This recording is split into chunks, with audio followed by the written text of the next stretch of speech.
교재 11페이지 보겠습니다. 교재 없으신 분들은 손 드시면 드리도록 하겠습니다.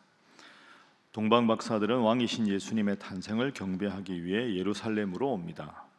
이 사실을 알게 된 헤롯 왕은 당시 2살 아래의 모든 아기를 죽이려 합니다. 그러나 하나님은 요셉과 그의 가족들이 애굽으로 피신할 수 있도록 인도하시고 헤롯이 죽은 후에 다시 이스라엘 땅으로 인도하십니다. 결국 예수님의 가족은 나사렛에 정착하여 살게 됩니다. 어제 예수님의 그 계보에 이어서 오늘은 예수님의 어린 시절에 대한 내용입니다. 마태복음에는 이제 2장의 어린 시절이 나오고, 이제 내일은 세례 요한에 관한 기사가 나오고 4장부터 이제 예수님의 공생애가 시작이 됩니다. 예수님의 어릴 적은 우리가 잘 아는 대로 오늘 본문을 통해서 하나하나 살펴보겠습니다. 오늘 본문의 제일 앞에는 동방 박사들이 예수님을 찾아옵니다. 별을 보고, 동방에서 그 큰 별을 보고 찾아와서 묻습니다. 유대인의 왕으로 계신 이가 어디 있느냐? 그러니까 그 말을 들은 헤롯 왕은 깜짝 놀랍니다. 내가 지금 왕 노릇을 하고 있는데 누가 또 왕이 태어난단 말이냐? 그래서 이제 당시 율법학자들에게 자세히 물어보니까 베들레헴 땅에서 이 메시아가 난다, 그 말을 듣고는 야, 이거 큰일 났다, 내가 왕인데 이게 무슨 일이냐 해서 2살 이하의 남자아이를 다 죽이라고 명령을 합니다. 그래서 결국 예수님은 애굽에서 어린 시절을 보내게 됩니다. 그리고는 이제 사태가 수습된 다음에 다시 돌아와서는 예루살렘이 아니라 나사렛에 사십니다. 자, 오늘 본문에 예를 들어서 13절 한번 보십시오. 13절 말씀 함께 읽어봅니다. 시작. 그들이 떠난 후에 주의 사자가 요셉에게 현몽하여 이르되 헤롯이 아기를 찾아 죽이려 하니 일어나 아기와 그의 어머니를 데리고 애굽으로 피하여 내가 내게 이르기까지 거기 있으라 하시니 아멘. 어릴 적에 애굽으로 가셨습니다. 그럼 우리가 아는 예수님의 어릴 적 모습을 한번 상상을 해보시죠. 요셉과 마리아가 정혼, 약혼을 했습니다. 우리말로 하면 정혼이 약혼이죠. 그 당시는 유대인들은 약혼을 하고 한 1년쯤 있다가 결혼을 합니다. 그런데 약혼한 순간부터 부부로서의 의무는 다 해야 합니다. 그러니까 결혼식 올리기 전에 1년 전에 약혼을 했는데, 약혼한 다음에 혹시 한쪽에서 바람을 피우거나 문제가 있으면 그건 심각한 겁니다. 왜냐하면 결혼한 것과 같이 간주하기 때문에. 그런데 그 상황에서 마리아 배가 불러옵니다. 요셉은 자기가 마리아와 동침한 적이 없습니다. 그때 당시 마리아가 나이가 몇 살이었을까? 학자들은 어리게 보면 13살, 많게 보면 16살 봅니다. 아무리 지금하고 시대가 달라도 여러분 10대 중반에 약혼한 여인이 배가 불러온다, 이건 돌 맞아서 율법에 의하면 죽여 마땅한 큰 죄입니다. 그런데 요셉은 내가 안 그랬는데, 그래서 파혼하려고 한 거 아닙니까? 여러분 지금 마리아 배가 점점 불러오는 상황을 한번 상상을 해보십시오. 얼마나 많은 분들이 수군수군했겠습니까? 저 얌전한 줄 알았는데 저럴 줄 몰랐다는 둥. 그런데 말라기 선지자 이후에 400년 동안 하나님의 초자연적인 역사가 없었기 때문에 하나님께서 성령으로 잉태했다는 말이 전혀 사람들에게 설득력을 가지지 못할 때입니다. 하나님의 대단한 능력이 400년 동안 없을 때니까. 그런데 비천한 신분의 10대 중반의 여자아이가, 내 속에 있는 배에 있는 이 아이는 성령께서 나에게 주신 아기다, 그러면 과한 표현이지만 제정신이 아니다, 미쳤다, 그렇게 생각하지 제가 보기에 누구 하나 마리아 편을 들지 않았을 겁니다. 예수님은 어머니 뱃속에 있을 때부터 저주받은 아이였습니다. 그리고 태어났는데 동방 박사들이 경배하러 와서 헤롯 왕한테 유대인의 왕으로 태어난 사람이 어디 있느냐? 헤롯 왕이 깜짝 놀랍니다. 아무리 동방 박사가 선의로 그 말을 했다고 하더라도 그 말 때문에 예수님은 태어나자마자 애굽으로 갔습니다.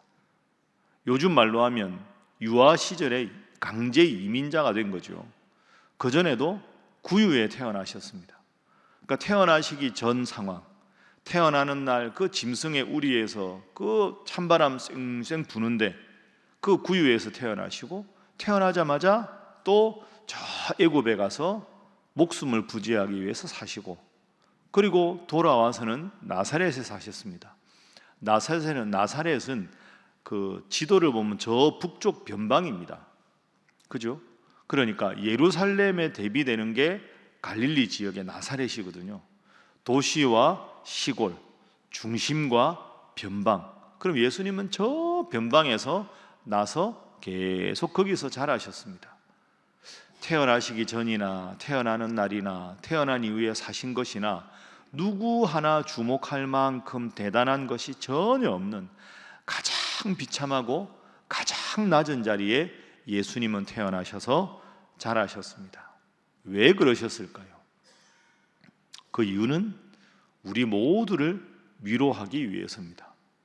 여러분 잘 아는 말씀을 제가 간단하게 지금 요약을 해드렸는데 여러분 들은 걸로 생각해 보면 여러분 중에 나는 세상에서 내가 제일 불행하다 라고 생각해도 예수님의 탄생과 생애에 비하면 아무것도 아닙니다.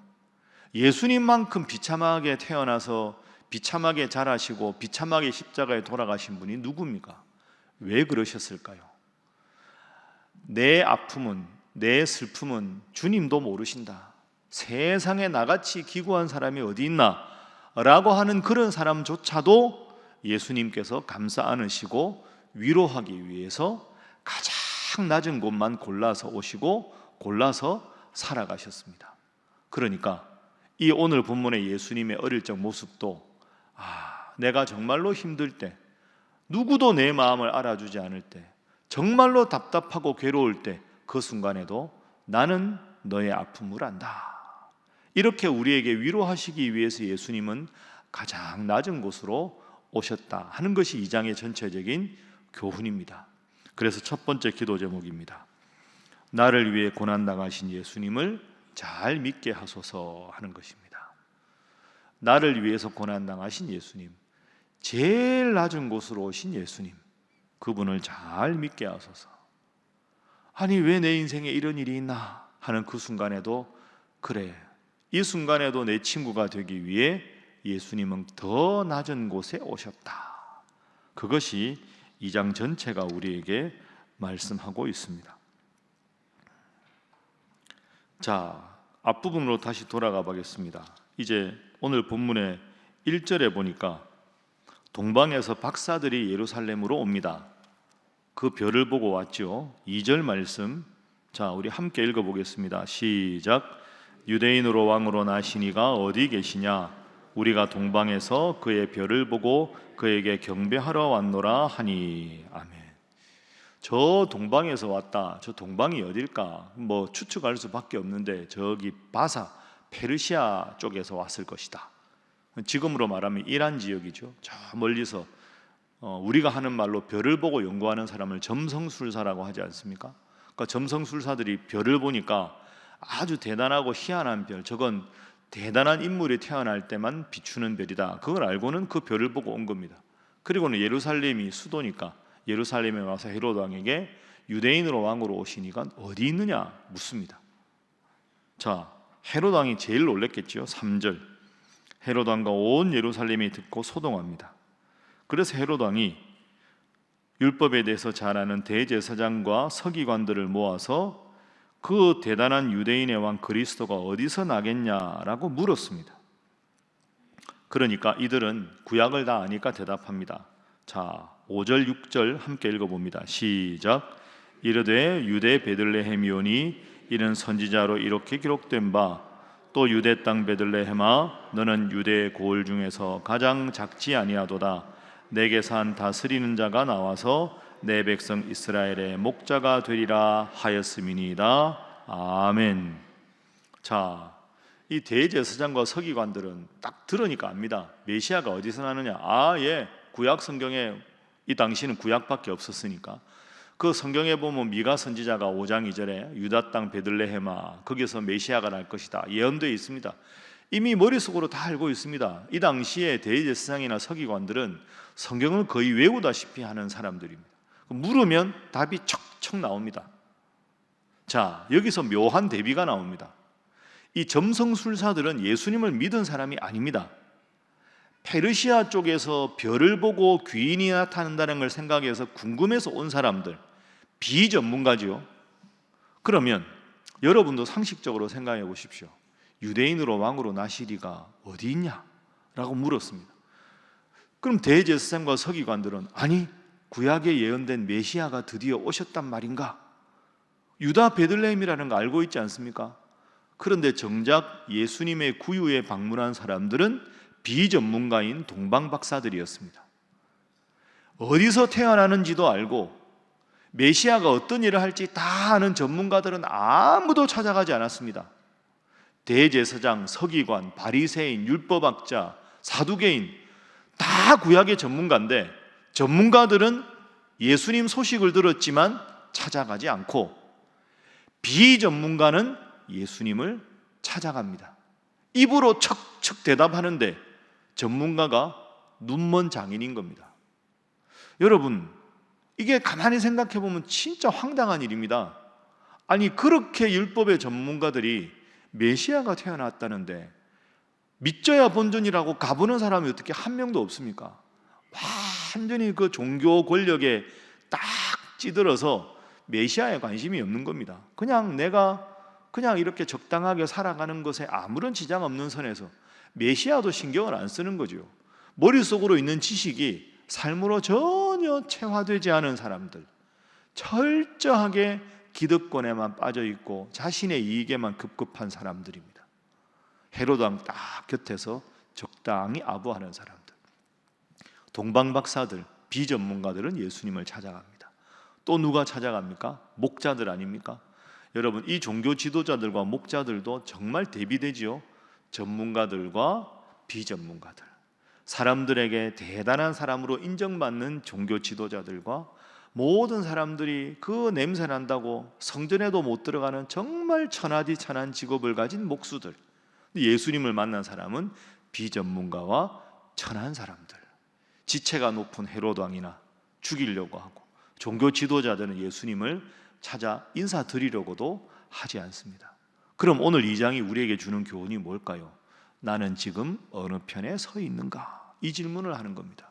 그리고 지식적으로 성경을 많이 아는 것 하나도 중요하지 않다. 과거에 내가 성경을 얼마나 많이 읽었나 하나도 중요하지 않다. 내가 참 보잘것없는 사람이다 하나도 중요하지 않다. 주님이 보시는 것은 지금 이 순간에 내가 정말로 주님을 잘 믿으면서 살아가고 있는가? 그것만이 제일 중요한 거라는 겁니다. 오늘 새벽에 주님 앞에 여러분들 오셨습니다. 잘 오셨습니다. 신앙은 끊임없이 말씀드리지만 현재 진행형입니다. 과거가 아니라 앞으로가 아니라 오늘 이 순간에 주님 잘 믿는 것으로 인정받는 여러분 되시기를 주님 이름으로 축복합니다. 두 번째 기도 제목입니다. 지금 여기에서 주님을 잘 믿게 하소서 하는 것입니다. 지금 여기에서 주님을 잘 믿게 하소서. 어제도 아니고 내일도 아니고 오늘입니다. 오늘. 지금 이 순간에 주님 앞에 내가 얼마나 바른 믿음의 태도를 유지하고 있는가가 제일 중요하다. 그럼 오늘 말씀 전체적으로 우리가 잘 아는 말씀이니까 정리해 볼까요? 예수님 태어나시기 전에도 고생하셨고, 태어나는 날도 구유에서 고생하셨고, 태어나자마자 애굽에서 고생하셨고, 돌아와서 저 시골 갈릴리의 나사렛에서 사셨습니다. 예수님의 방문자들도 전문가 그리고 귀족, 왕은 전혀 없었습니다. 그런데 예수님께서 이 낮고 낮은 자리에 오시고 방문자들도 낮았다 하는 것은 앞으로 우리가 예수님의 이야기를 쭉 읽겠지만 내 인생에 힘들고 어려울 때도 주님은 내 구원자가 되어 주신다. 우리 모두의 구원자가 되어 주시기 위해 낮은 자리에 오셨다. 그것이 아주 중요한 본문의 교훈입니다. 마지막 세 번째 기도 제목입니다. 앞으로도 힘들어도 주님 잘 믿는 자로 살게 하소서 하는 것입니다. 앞으로 내 인생이 힘들고 어려워도 주님 잘 믿는 자로 살게 하소서. 오늘의 이 믿음이 내일도 10월도 내년도 매일매일 주님 잘 믿는 사람, 주님을 찬송하면서 할렐루야 할렐루야, 내 앞길 멀고 험해도 나 주님만 따라가리, 낮고 천한 자리에 오신 주님을 꼭 기억하고 늘 이 주님을 사랑하고 주님 믿는 믿음으로 주님 앞에 귀하다 칭찬받는 여러분 되시기를 주님 이름으로 축복합니다. 기도하겠습니다. 주님, 우리가 이미 많이 들어 알고 있는 말씀인데 예수님 참 태어나시기 전에도 평생의 삶을 보아도 고생하시고 또 고생하셨습니다. 나를 위로하기 위해서 가장 낮은 자리에 찾아오신 주님을 앞으로도 잘 믿게 하시고 바쁜 일 끝나면 덜 피곤하면이 아니라 지금 이 순간에 주님을 잘 믿는 저희들 되게 하여 주셔서 늘 현재 진행형인 신앙생활이 하나님 보시기에 늘 기쁨을 드릴 수 있는 저희들 되게 하여 주옵소서. 앞으로도 예수님에 관한 말씀을 읽을 때마다 나를 사랑하시는 예수님, 나의 구원자 예수님을 고백하며 내 앞길 멀고 험해도 주님 잘 믿고 주님 앞에 나와 말씀 붙잡고 기도하는 복된 성도들 되게 하여 주옵소서. 함께 기도하며 또한 그런 우리 신일교회가 될 수 있도록, 그리고 또한 성지순례하는 모든 성도들이 될 수 있도록 여러분 각자의 제목을 놓고 다 함께 주님 앞에 기도하겠습니다. 주여 믿습니다. 주여 믿습니다. 주여 믿습니다.